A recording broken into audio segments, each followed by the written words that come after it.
Is this one of the world's most dangerous millennials? Mohammed bin Salman, Crown Prince of Saudi Arabia, better known as MBS. To some, he's a revolutionary who has transformed life in Saudi Arabia, especially for women. To others, he's a butcher who fueled a bloody war in Yemen, and the CIA believes approved an operation to kill or capture a Washington Post journalist who was cut up with a bone saw. Now, thanks to the global energy crisis, the Crown Prince looks stronger than ever, and world leaders are queuing up to get their hands on his oil. I think the kingdom is in a uniquely powerful position with what is happening in Ukraine. So what will he do next? MBS is a very dangerous man who is becoming more dangerous because of the power he's accumulating.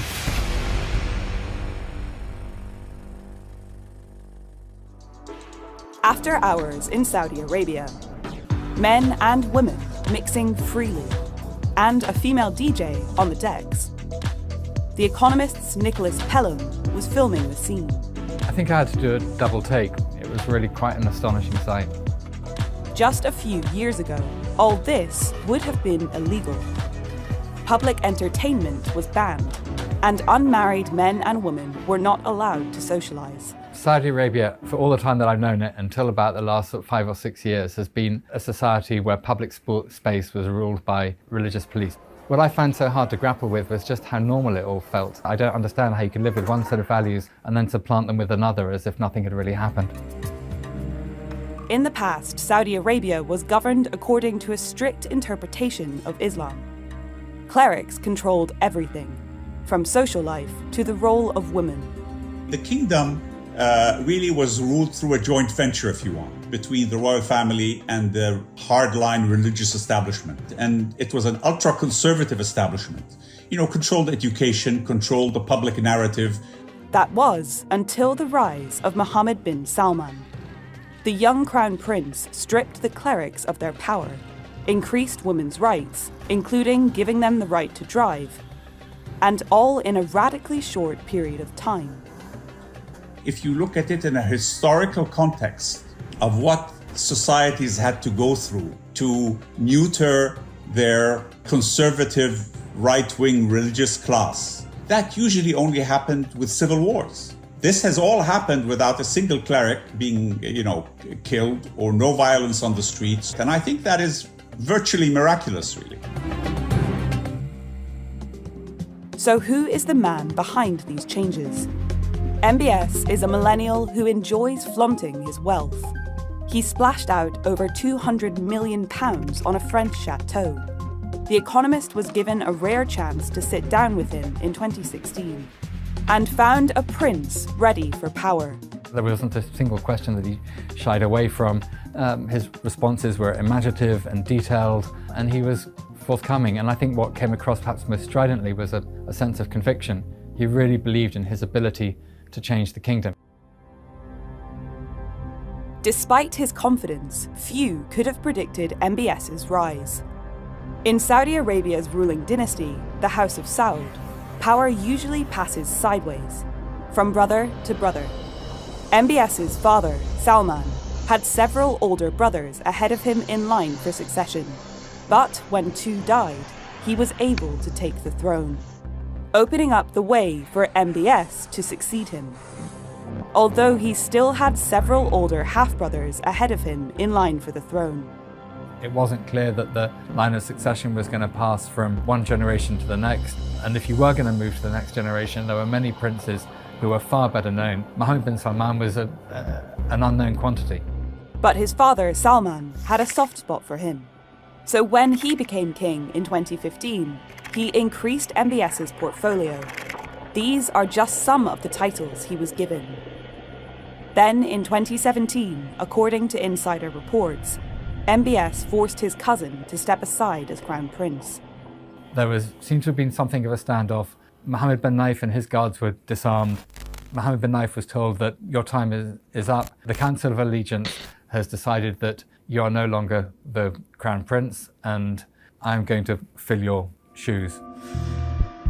After this, MBS wasted no time in cementing his power.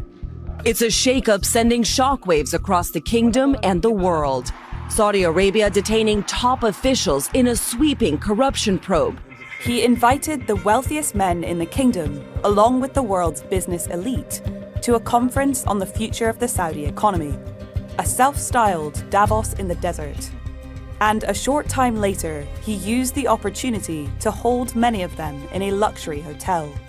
He rounded up the leading princes and the richest businessmen, interrogated them, got them to reveal their banking details. Thereafter, it was very clear that the real only ruler in the kingdom was now Mohammed bin Salman.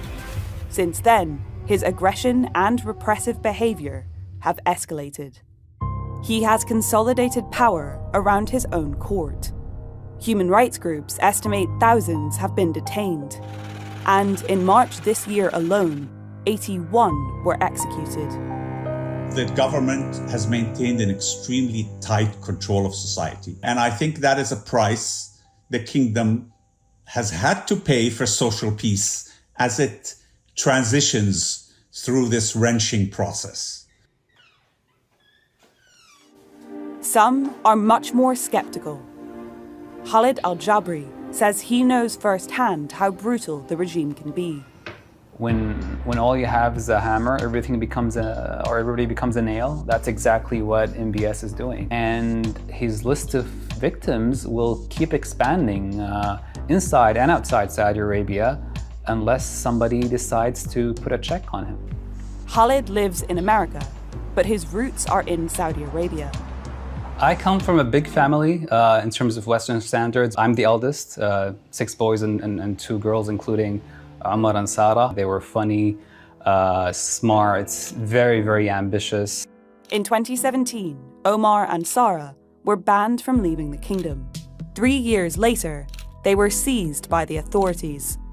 There were 20 unmarked civilian cars that showed up with 50 officers in plain clothes that went into the house and basically took Omar and Sarah.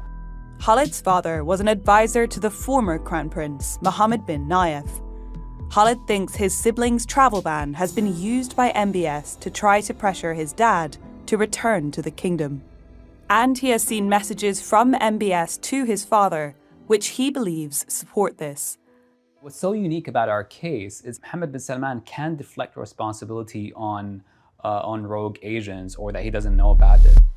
It's a complicated story. Khalid's dad is also accused of stealing billions of dollars from the Saudi government, which he denies. Meanwhile, Khalid worries about his own security. I think, like my father, I made peace with the fact that one day I will probably be harmed. And who can blame him? MBS has famously been linked to the murder of outspoken former royal court insider and journalist Jamal Khashoggi, who was dismembered with a bone saw in the Saudi consulate in Istanbul. Nicholas knew him personally. We were due to meet actually in Istanbul the weekend that he disappeared. I think Mohammed bin Salman, he wanted to send a message that this is what happens when you question my authority.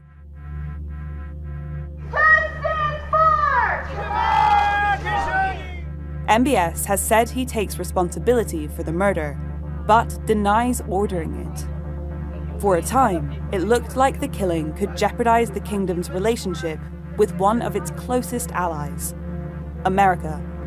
We were going to, in fact, make them pay the price and make them, in fact, the pariah that they are. Saudi Arabia has long been a strategic ally in the Middle East. Successive presidents have happily sold arms to Saudi leaders. We really have a great friendship, a great relationship. Crown Prince, thank you very much. Thank you for being here. It's also home to the world's largest accessible oil reserves. And thanks to the energy crisis caused by the war in Ukraine, President Biden's threats now look empty. The message from Ukraine has been that the global economy still depends on oil from the Gulf.